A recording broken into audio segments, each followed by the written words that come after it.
Hi, my name is Ed Mills. I'm with FirstNet Colorado. I am the Outreach and Education Manager for our initiative here to bring public safety broadband network to the state of Colorado. A little bit about myself. We are out of the Governor's Office of Information Technology. Prior to coming to the state to do outreach and education, I was a military policeman for 6 years. Also a counterterrorism specialist. I specialize in technology such as Raman technology, ITMS, which stands for Ion Trace Mobility Spectroscopy, and acoustic wave. I'm also a firefighter with Evergreen Fire Rescue, and so some of the illustrations I give will be from the fire service. Hi, my name is Kim Coleman-Madsen. I'm the Public Safety Broadband Program Manager at the Governor's Office of Information Technology. I have about 20 years experience in public safety, starting first with the Public Safety Answering Point or 911 Center at Vail Police. I also worked for the City and County of Broomfield as a dispatch supervisor. My experience in 2008 shifted to working on the statewide digital trunked radio system, or DTRS, where I was the policy and project manager. And I was also involved in statewide interoperable communications planning through the SWIC office. We're here to talk with you today about FirstNet. FirstNet is the First Responder Network Authority. It's an independent authority within the U.S. Department of Commerce and National Telecommunications and Information Administration, or the NTIA.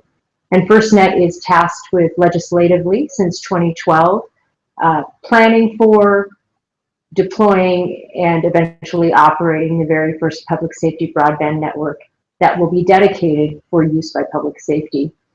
We do believe that if it's done correctly and involves participation with local, state, and federal government equally, it will allow communities and public safety response agencies to solve more crimes, save more lives, and keep their communities safer.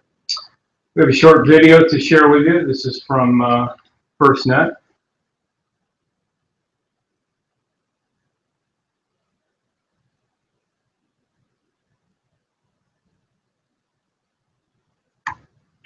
They're looking for a DUI motor on Outset 70. Stand 582 25th Street, Sylvia. I've got a brown Ford Ranger pickup. At the scene of an incident, you need information. This job requires you to be connected at all times. The First Responder Network Authority, or FirstNet, will build a network to give you the connectivity you need to make life-saving decisions. FirstNet is working to put the most advanced technologies at your fingertips. Access to a reliable broadband network will connect you to databases to get the valuable information you need. FirstNet will also connect you to other law enforcement partners. Whether operating on a multi-agency incident or simply sharing data in your own department, FirstNet will bring law enforcement and other public safety disciplines together like never before. We need a broadband network that can be built to mission critical standards. We need a network that can survive a natural disaster and won't be subject to problems with commercial. In short, we do need FirstNet and then some. First responders need the very best tools we can put in their hands. First responders need FirstNet. Find out more at www.firstnet.gov. So what we're really talking about is providing public safety responders with the right information in real time as authorized to save lives and property. And the technology is already there. Unfortunately, we have to use commercial networks to do certain things. So for example, as a volunteer firefighter, we have applications that we use, and even before a tone goes out, I can get a text and an email that tells me the details about that call. It opens up an application on my cell phone with a commercial network, and I can press a button that says I'm into that call. One of the great things about that then is it'll open up into Google Maps, and it'll give me turn-by-turn direction as I'm running code. Also, the PSAP, or our dispatch center, they can actually watch me in Google Maps and see as I go to the scene. So there's no question about what my estimated time of arrival is. When I get on scene, I can press another button. It lets the CAD know that I am on scene. And all along, that application keeps an updated total and gives me the necessary CAD data that I need for that scene. At that point, I'll pull up my land mobile radio and I'll give a size up of what's on the scene. So what we're really here to talk to you about is it's all about data. And just a few statistics, not to belabor the point, but you know, global data has been growing. and we've seen an exponential increase. So global mobile data traffic grew 69% in 2014. And the last year's mobile data traffic was nearly 30 times the size of the entire internet network in 2000. And that mobile video traffic exceeded 50% of the total mobile data traffic for the first time in 2012. Additionally, over or almost 500 million devices connections were added in 2014, and that was up from 6.9 to 7.4 billion across the world since 2013. Smartphones account for about 88% of that growth, with 439 million net additions in 2014. And then the last one, before we move on, is that globally smart devices represent 26% of the total mobile devices and connections in 2014. And when you consider the bandwidth that takes up, that's going to become very important in the future. In the same period of time, smart devices account for 88% of the mobile data traffic. And in 2014, on average, a smart device generated 22 times more traffic than a non-smart device. So I think we just made a case for you understanding the prolific adoption of data across the country, but not so long ago, remember, we thought we were pretty fancy there. Maxwell would get smart using his shoe. And then if you fast forward to 2005, you have Pope Benedict's debut, and you'll see the flip phone on the lower right. And we really thought, you know, hey, we're getting connected to the internet, and that's a fantastic option. But now, even fast forwarding to 2013, which is 2 years ago, data devices are everywhere. We've adopted them in our personal lives. Professionally, we adopt them to the degree our agencies are able to support, endorse, or fund that adoption. But oftentimes in public safety, we are slow to adopt technologies that can really serve and support us. In instances like this, and this is the Boston bombing, unfortunately, the bombing presented a lot of challenges from a data perspective, accessing information. And why is it important that public safety first responders have the same capabilities? Because of people like this, who we'll talk about in a little bit, and ensuring that our responders actually use better capabilities professionally than the public or they use in their personal lives. So there's a lot of reasons that we could go into why we need something like FirstNet, but we're going to give you 3 of the top ones. Commercial networks crash when too many users access the network. We found this in our community. In 2013, September, we had floods like a lot of the communities in Colorado. They were adversely affected by the floods.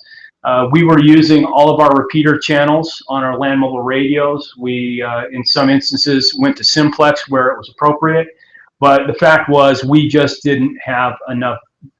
We didn't have enough means to communicate. So we started to use our cell phones in the commercial networks. But the problem is that there were so many users that were in dire straits. They were in emergency situations themselves. They were on those commercial networks, and so we were getting busy signals, drop calls, and we were unable to use our cell phones on commercial networks.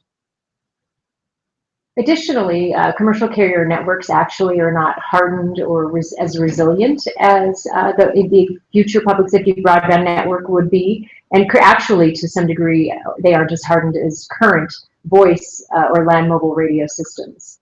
Anecdotally, during Hurricane Sandy, the city of New York operates a municipal broadband network, and they were up 99.9% of the time, whereas the commercial carriers were down for anywhere from 36 to 48 hours. Why is that important? That's important because the broadband network there in New York, they had generator backup, they had battery backup, they likely had redundant routers, switches, that sort of thing, which really ensured that hardened or 5 nines reliability on a network. FirstNet proposes to provide that kind of data network to public safety. And then the last one that we're going to talk about here is devices really don't stand up to first responder abuse. I can't tell you how many times I've dropped a phone on scene in the snow, in the dirt, in the mud, and they just won't stand up to the kind of abuse that we as first responders put them through. We're going to provide you a couple of use cases so you understand how data might be better supported on a dedicated network.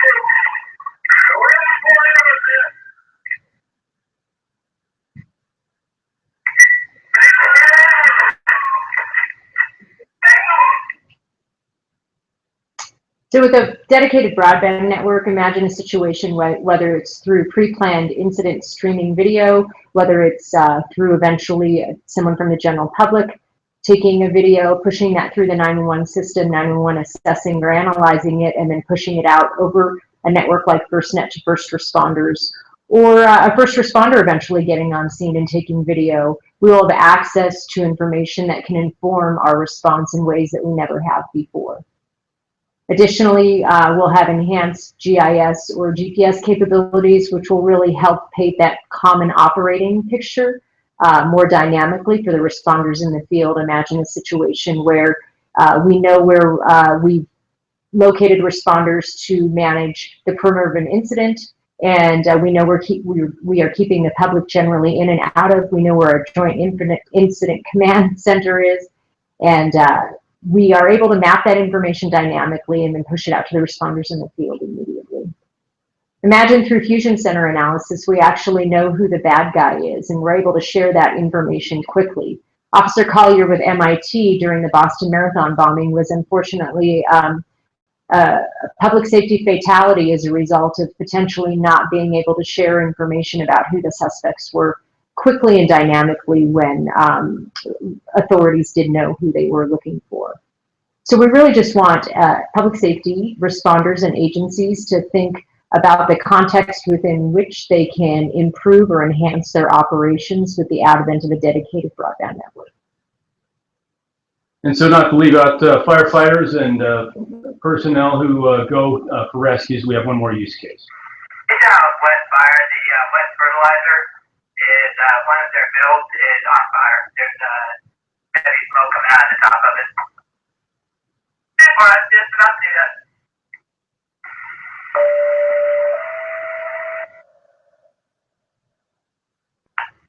System was fire. System was fire. This is a response to wet fertilizer plant. They have a fire out there again. Wet fire out to wet fertilizer plant. So again, FirstNet envisions that they will be able to have a network where we can get that video. In this case, this came from people that were just passing by, or maybe that first responder on scene.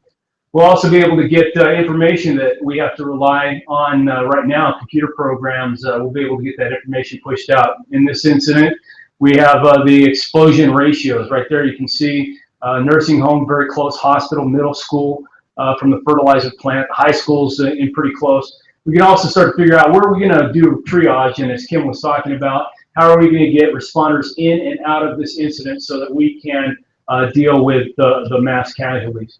And also we can get important information pushed out, the MSDS information, so we can find out what kind of ethyl-methyl bad stuff that we're dealing with. We know that even just a simple chlorine release into the air can kill thousands or tens of thousands of people in a very short time. So with the right information in real time, we can get that to responders on the scene. And that's really what it's about. We can also figure out what our other exposures are. In this instance, there was a gas main that exploded, which caused subsequent explosions. And so we can start to get a good lay of the land and figure out situationally what we need to do, what we may be dealing with here in the future, and it'll give us the right information when we need it the most.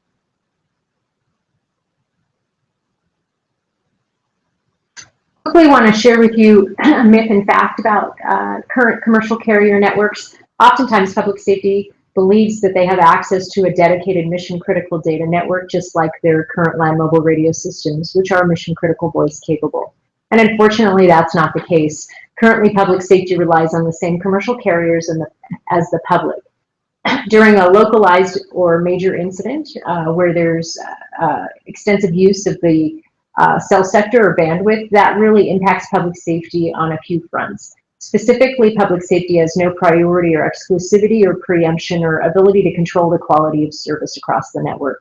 And what does that mean practically or operationally? It means that the general public actually is competing with public safety for the same access to that cell sector or bandwidth. And an incident commander who's perhaps trying to download pre-plans or monitor an incident from a camera perspective is actually competing with some kids down the street who may be uploading iTunes or Kitty videos.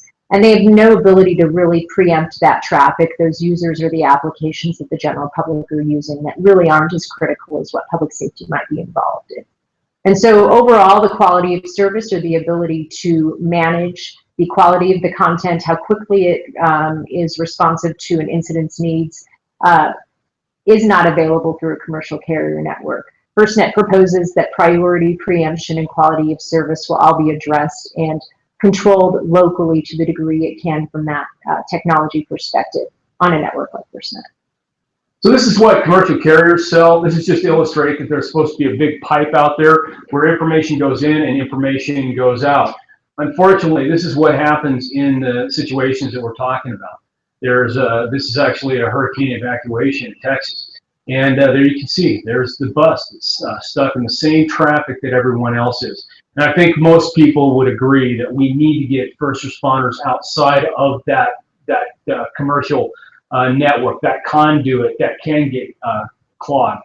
So we're not naive. We understand there are challenges, and the challenges at least are two. And that is that we have some urban bandwidth and in-building coverage things. There are some communities that are working on this throughout Colorado and the other nations or the other states and territories throughout the country. But also in the rural and wilderness area, we know that coverage is going to be an issue. And so we're working every day to address those concerns in both the urban and the rural and wilderness areas. We want to reassure you that current and future investments in land mobile radio systems are important and should continue. Land mobile radio today is your only mission critical capability as a public safety first responder.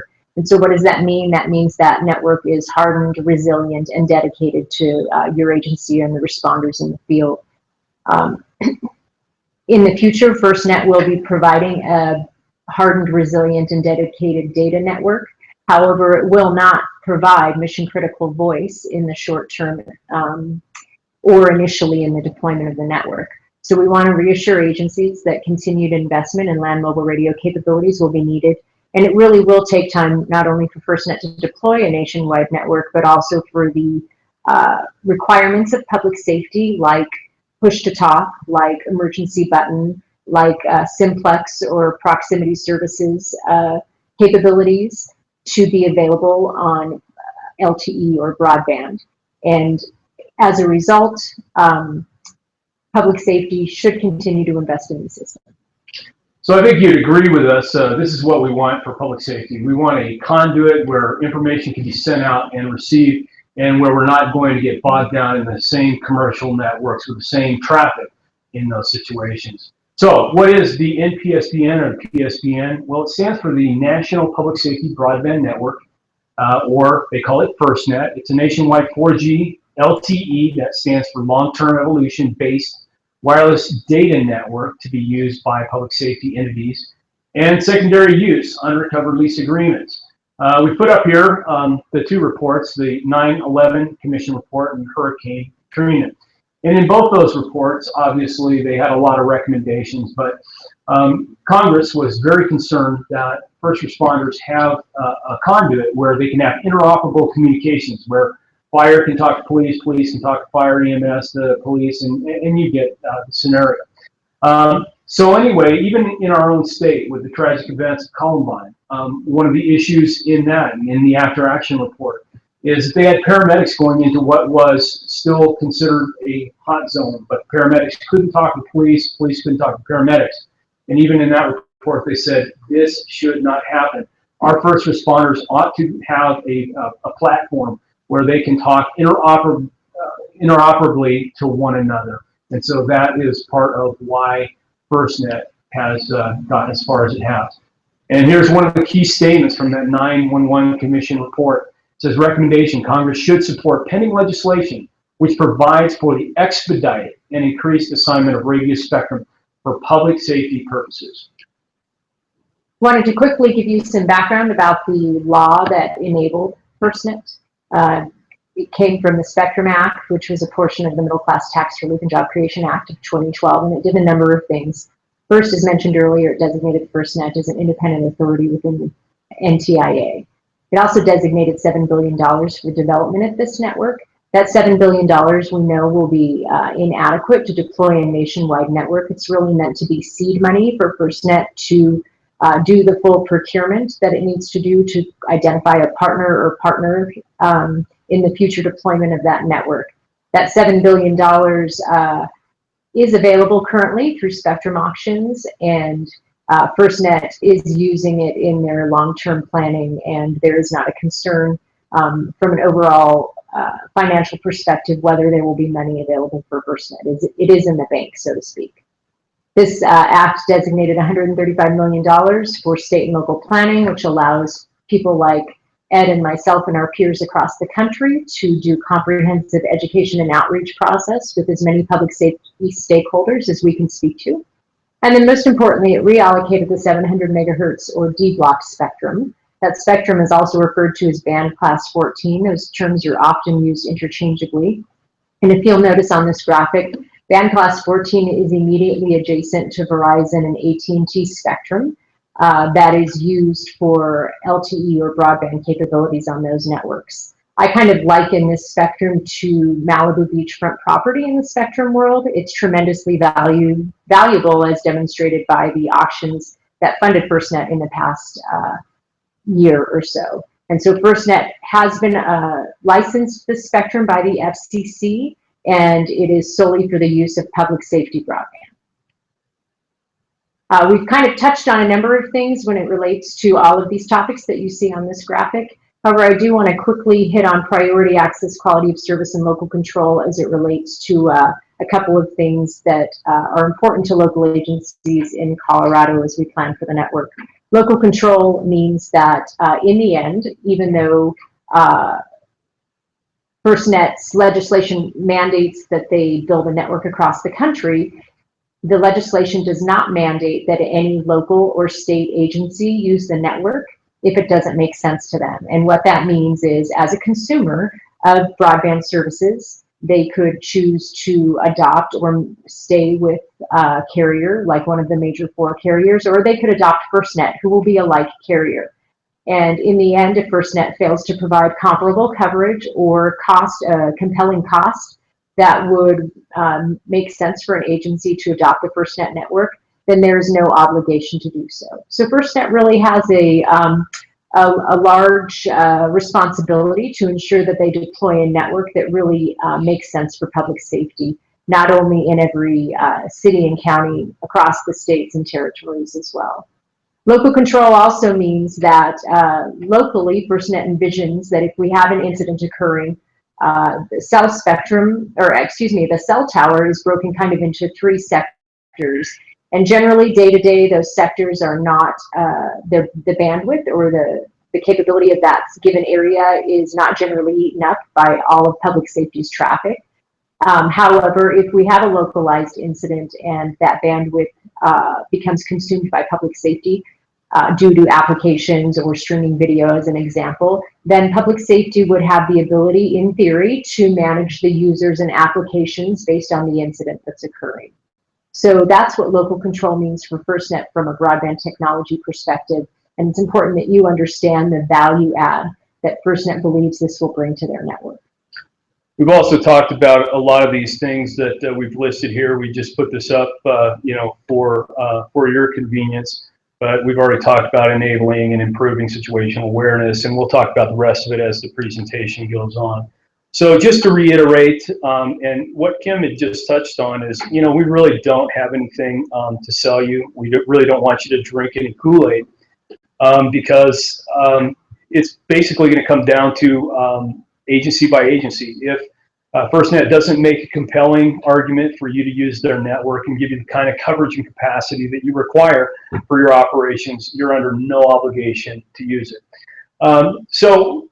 Just to reiterate what FirstNet is, presently we have voice. That's that land mobile radio that you use, that radio in your car or your handheld, which gives you that mission critical voice capability. But we know that most of you have non-mission critical devices, whether it be a laptop at your desk, or whether they've given you a pad or whatever it is, some sort of device. So in the near-term future, what FirstNet proposes is to give you a network that can give you robust data so that you can have a network that you can count on so that you can get that key information that you need for those incidents, whether it be that GIS data as we were talking about, or the bad guy, get a picture of him and get that distributed. And so FirstNet will provide emergency responders with the first nationwide high-speed wireless broadband network. And that network will be dedicated to public safety and to what public safety needs for operation. We won't go into great detail about this, but this is just to show you that 5% of the U.S. landmass is suburban, urban, and dense urban. And one of the great things about using a technology like this is that that infrastructure is largely already out there. Where the challenges come in is rural, 68% of the U.S. landmass. And then also, as we see here in Colorado, that designated wilderness, 27% of the U.S. landmass. And, we believe that if it can be done in Colorado, it can be done anywhere. And so we work every day to make sure that we hear from you what you need operationally, what you need as far as coverage, and to give you the solutions you need. So quickly, we just put up here some things. There's microcells, usually in long-term evolution, they can go up to 1 mile. You hear a lot of talk about femto, pico, microcells. Those are smaller cells that can be put on the outside of a building or inside of a building on a wall. And so we see a lot of that to extend coverage. Also, those macro cells, LTE, up to 1 to 10 miles. We have public safety boomer cells. And those are traditionally, they go 10 to 25 miles. There's mobile communications with mobile comms mounted in vehicles. So as we go around and talk with 64 counties and 2 tribes, we're asking you what makes sense. Where do you want these? Where do you want to put eNode B so that you can extend the cell coverage range? Makes sense to put them in engines or command vehicles for police, SWAT vehicles, etc. And then there's also a discussion going on all over the country about what kind of off-node communications can we have. Satellite is obviously an option that's being looked at. Or you'll hear us talk about COWS, cell on wheels, or COLT, which is a cell on light truck vehicle. So there's all kinds of ways that we hope to bring this technology to you in the field. There are also going to be a number of applications expected, not only through what applications may exist across the ecosystem today, but those that may be developed in the future. That kind of idea that if we build a network, applications or use cases for a myriad of applications we may not even know that could exist yet will come in the future. But today there are lots of applications that we know would exist and could ride across this network. Everything, as we mentioned, from video to CAD or RMS, to fire reporting, license plate readers, and then really advanced capabilities from the telehealth and biometrics and patient care reporting perspective. If you're interested in seeing what's occurring in the R&D space across public safety apps, you can go to APCO, the Association of Public Safety Communications Officials. They're the largest trade organization for dispatch and radio. They have a website called appclm.org or appcom.org, and they're tracking a couple hundred apps that have not been vetted from a security perspective and are not necessarily endorsed by APCO or FirstNet. They give you an idea of what's out there and what may come in the future. And this is basically how FirstNet intends to get to that number that we've talked about. As you can see, on your left-hand side, there's your traditional, the law enforcement, fire, rescue, EMS, hospitals, dispatch, emergency managers. They threw in corrections. But there's a lot of other areas that FirstNet is looking in. Obviously, since this was started on a federal level to give that bandwidth, the Department of Justice, Homeland Security, Coast Guard, our Army, National Guard. Also, it makes sense looking into transportation, public works.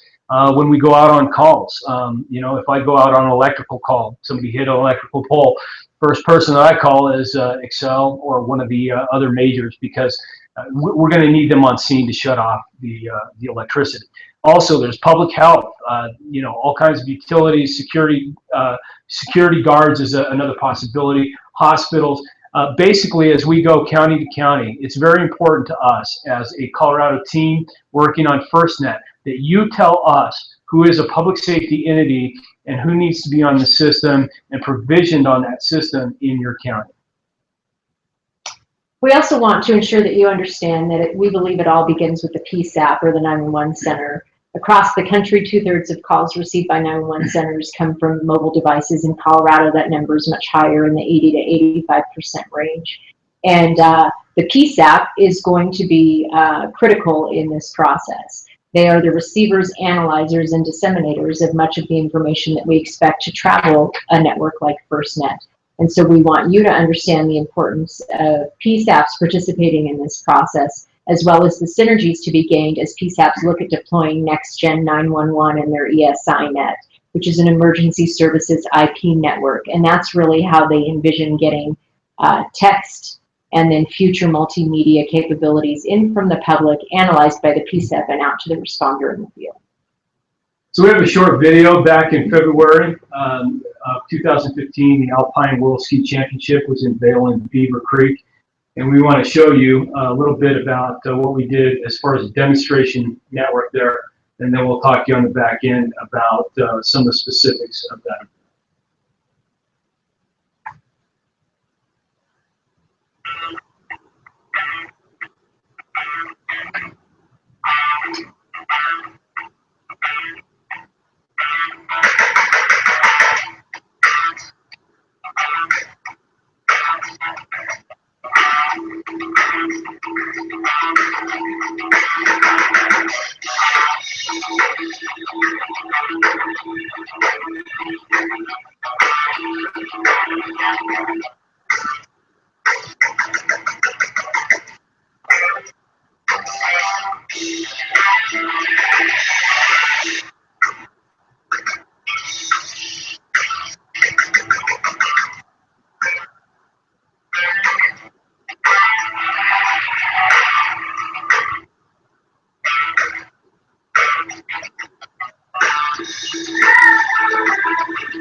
That video and other videos, and actually assessment by the Department of Homeland Security and the FirstNet Colorado team, information on that network can be found on our website on the homepage, link to that network.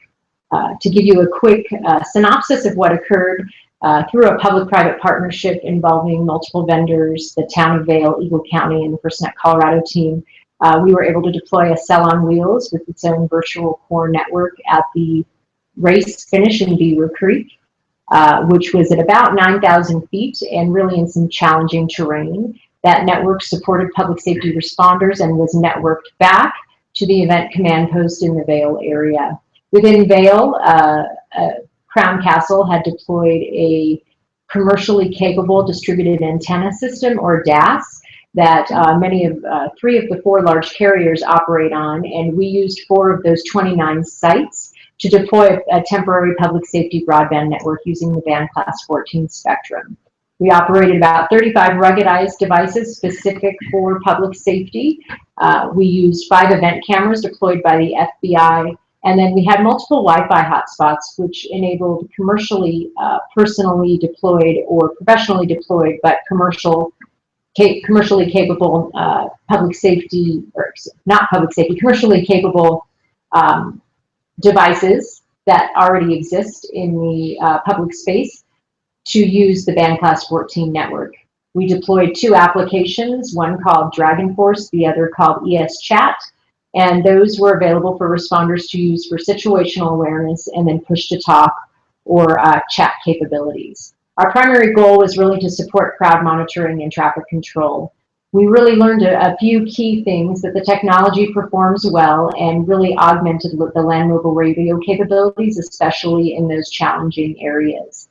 And that we would not have been able to deploy this network without public or private assets quickly and efficiently and safely.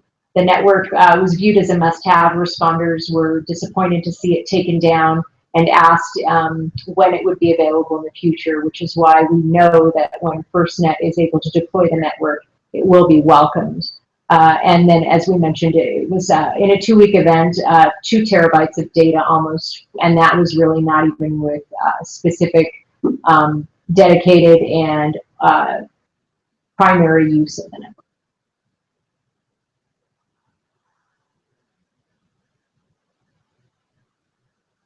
So just to give you a little bit about the timeline, on the national side, you can see the Miss Pac-Man or the Mr. Pac-Man there. We have been in the outreach phase since Kim and I started working with the state of Colorado. And you can see that blue bar underneath there. It's the state consultation process.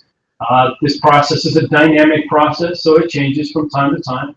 But there are some basic components that you need to be aware of. So in the outreach phase, we've just gone to 64 counties, 2 tribes, and we just want to let everybody know what it is and start to get their buy-in. By that, what we mean is we need your participation. For this thing to actually work, we are going to need you to tell us operationally what is it that you have to have, because we can sit around in our offices and guess what you need, but we know operation goes from agency to agency, county to county, and city to city. So that's why the data collection piece is very important. FirstNet, one of the tasks that they've given to us is to collect data from every agency that we can. And so from time to time, we will be asking you for data about how do you use data technology? How would you like to use it in the future? There's just a litany of things that we need to know as we plan for this. And now is a very, very important time so that we can gather that information. We can really see what is it that you need for buy-in to something like FirstNet. Once all that data is collected, it'll go into a network design, and that network design will eventually come in as way of a plan to the state governor of every state and those leaders in the territories. And then there's basically 2 options: the state plan to the governor, like we have done here in Colorado. We keep the governor informed, one of the reasons why we're in the Governor's Office of Information Technology. And we are your conduit out there between not only FirstNet, but the state of Colorado and the governor's office, so that he can really get his finger on the pulse of what you need. Once that plan comes to the governor from FirstNet, the governor has the option to either opt into the plan and say, yeah, we like what we have as far as coverage and capacity and all the different nuances of the plan, or the governor can say, no, we're going to build our own radio access network. At that point, Colorado will be responsible to build its own radio access network that will connect back to the FirstNet core. A lot of people ask us, how and when is this going to happen? We're not really sure. We think that sometime within the years of 2016, 2017, or some time beyond, we should have that plan in front of the governor. As Ed mentioned, that adoption of the FirstNet state plan versus Colorado building its own radio access network is going to be a key input, or a key process that not only the FirstNet governing body, which we'll touch on shortly, but you as local stakeholders will need to participate in. We're providing you this update in September of 2015, and FirstNet expects to go to RFP at the beginning of 2016. We anticipate that RFP process taking through most of that year, and then state plans would likely not get to the states until 2017. FirstNet has said publicly that they will likely not deploy the network until 2018. And it won't be until the state plan is proposed that we would have any idea around cost or coverage specifically. But we know, and FirstNet knows, that if they don't provide a compelling cost similar to what you're already paying in your personal lives or by your agency, and if they don't provide comparable coverage, then the odds of a public safety agency adopting the network may be limited. So one of the things that we've been doing for data collection is on our webpage, which we'll show you in the end. It's www.firstnetcolorado.org. We have a way for you to go in and give us that data that we've been talking about. So up in your upper right hand corner there, we're right now just looking for users and devices, usage stats. You know, how do your service plans work? What do you expect from those plans? And any barriers that you might have in adoption of a network such as FirstNet. The other piece that we're working on, and this is all to inform FirstNet's RFP process in the short term and in the long term as we negotiate with FirstNet about what Colorado's network could look like. We will be doing comprehensive coverage objectives and coverage modeling. In the upper left-hand corner, you'll see a coverage objectives map that FirstNet proposed based on a series of data elements. The red, green, and blue represent the density of data points. It does not, in fact, represent an implementation schedule or prioritization of coverage. But we do believe that this map is inadequate and these coverage objectives would not meet the needs of Colorado. So we are coming out to the 64 counties and 2 tribes again to discuss what those coverage objectives might look like. One of the data elements to help us inform that is CAD, computer-aided dispatch, or incident data. In the lower left-hand corner, you'll see Mesa County depicting CAD incidents, which are those dark blue dots, using proposed broadband coverage, which is the light blue. And then there's some red hash marks, which you may or may not be able to see, that represent proposed where sites might be.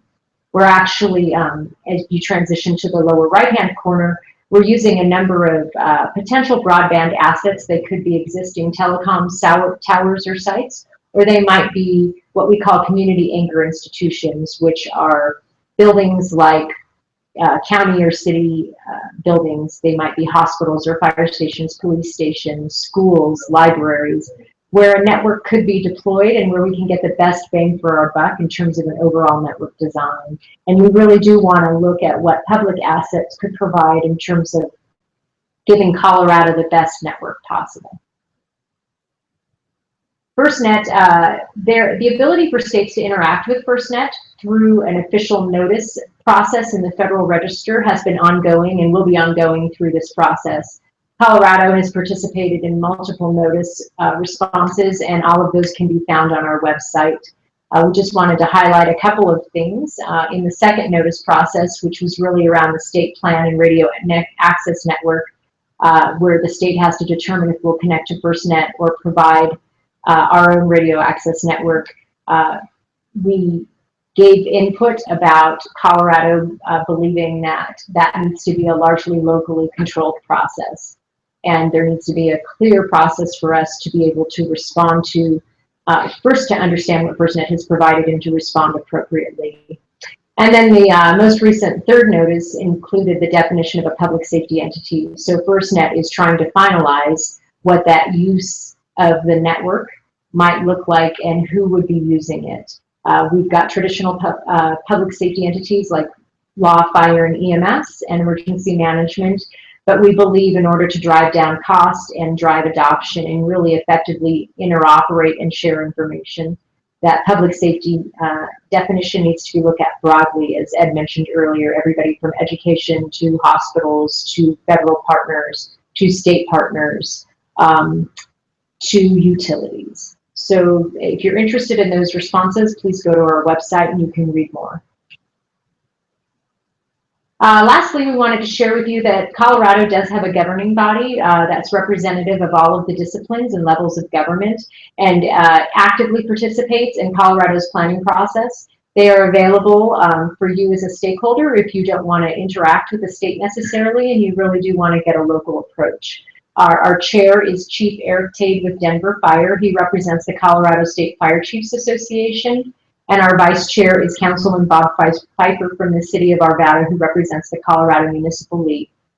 Councilman Pfeiffer is one of 2 elected officials on our board. The other elected official is Commissioner Kathy Chandler Henry from Eagle County, who represents the Colorado Counties, Inc., or CCI.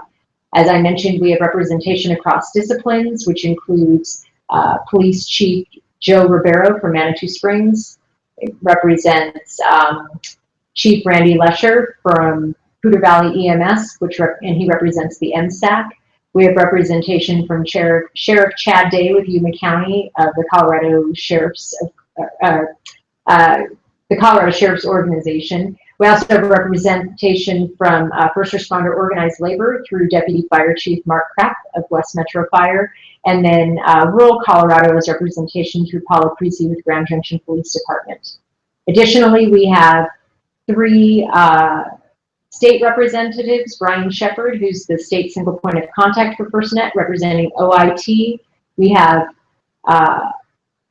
Colorado Department of Public Health and Environment, which is Lyle Moore, and then the Colorado Department of Public Safety, Don Nacarado. We recently added a 911 representative, Carl Stevens with Garfield County, and then both tribes have representation, Kathy Gourlay from the Southern Ute Indian Tribe and Councilwoman Regina Lopez White Skunk from the Ute Mountain Ute Tribe.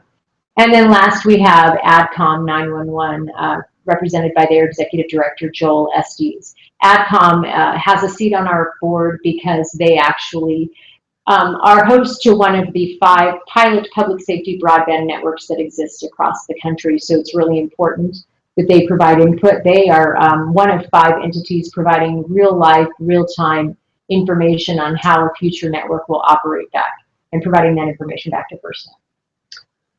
And as we close, we just want to let you know, if you'd like to learn more about FirstNet, the national website is at www.firstnet.gov. That's firstnet.gov.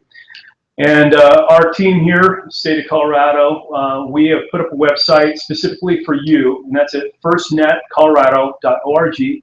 That's firstnetcolorado.org. You'll find all kinds of information in there, the information that Kim was talking about the notices, as well as every presentation that we've done, and really kind of the history from FirstNet's inception until the present day, as well as what our migration has been as far as a team here working for you every day. We put in as much information as we can, things that we think are important to you, and so we ask you to come in and visit often and give us your feedback if there's things you'd like to see in there that are not there. Also, we send out every 28 to 31 days a newsletter, and this is just to inform you. We know you have a busy schedule, and so we want to give you just really the highlights for a month. And so you can go to our website at firstnetcolorado.org, and you can sign up for the newsletter. If you're in on one of our live presentations, we will automatically add you to the list, and we think it's great information, and we appreciate you joining us there. Also, we have all the feeds. We have Twitter feeds, and as we've talked about, we have videos on YouTube. But here's our Twitter feed at FirstNet CO. And we ask you to go in if you want to see what's going on up to the moment. You can find us there. We try to use every means that we can that's physically possible so that we can give you as much information as possible. Wanted to provide you our contact information. As mentioned earlier, Brian Shepard is FirstNet's single point of contact for the state of Colorado, and he is also the broadband program manager within OIT. That provides a great synergistic opportunity for Colorado's broadband planning, both rural, privately or commercially, as well as from a public safety perspective, to ensure that we understand what's occurring across Colorado's landscape, and we're planning in an effective, efficient, and elegant manner. You'll see our contact information, as well as John Davey, who's our project coordinator on the FirstNet team, and then Megan Chadwick, who works on rural broadband and is the broadband communications manager under Brian. We wanted to thank you for the opportunity to present this information to you today, and we also want to let you know that our ability to do that was funded by the NTIA under this grant award. However, they don't necessarily, meaning the federal government, endorse or support anything we've just shared with you. Please, if you want to contact us, please look at our information. And if you'd like to have a presentation, we would love to come out and speak with your agency, your county, your city, your tribe. Please don't hesitate to give us a call if you have any questions, comments, or any concerns. Thank you again, as Kim said, for your participation in this event today.